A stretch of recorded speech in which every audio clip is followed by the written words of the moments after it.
heard something strange in this cave. I need to find out if I can sell them some of my blue crystals. What in the fuck could make a sound like that? Even the female Sasquatchins I've been with don't scream like that. I found this thing next to this skeleton, and I'm gonna try and put my mouth on it. Seems the most logical thing to do.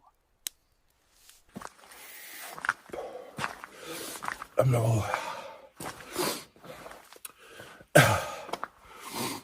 What the fuck is in this shit?